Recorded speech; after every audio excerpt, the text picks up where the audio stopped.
Well, severe thunderstorms across much of the U.S. will be fairly tame over the next few days, but the tropics are definitely becoming more active.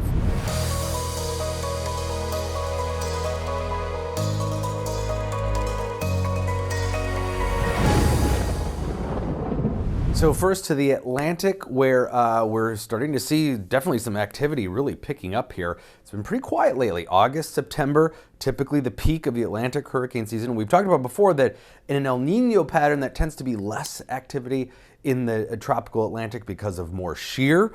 But we do have several areas that the National Hurricane Center is watching, a couple of which, the orange areas, are ones that are likely to become something to watch here. But we're also watching an area that's going to move into the Gulf of Mexico. And the waters, not just in the Gulf, but all through the Atlantic, are very, very warm. So conditions are potentially favorable that any one of these areas could turn into something that we really will have to keep an eye on. But for the time being, we're not seeing any named storms in the Atlantic, but this is showing temperature anomalies of the surface water temperatures.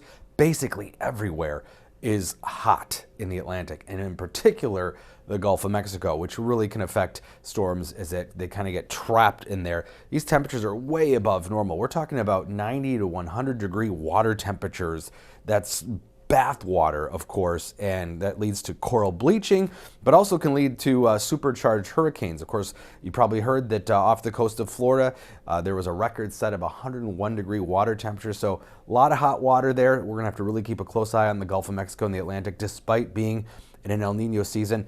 The eastern tropical Pacific tends to see higher activity in an El Nino year because of the hotter waters that El Nino brings. And we do have Hurricane Hilary, a Category 4 storm, but there's also an area that we're watching just off the coast, southwest of Mexico, that could be potential cyclone formation as well over the coming days here. So we've got a lot of things to watch in both the eastern Pacific and the Atlantic Ocean. So Hurricane Hilary is a Category 4 storm, sustained winds 145 miles an hour, and it's going to take a straight north path. Now, in case you're wondering, does that mean, oh my gosh, a hurricane hitting California?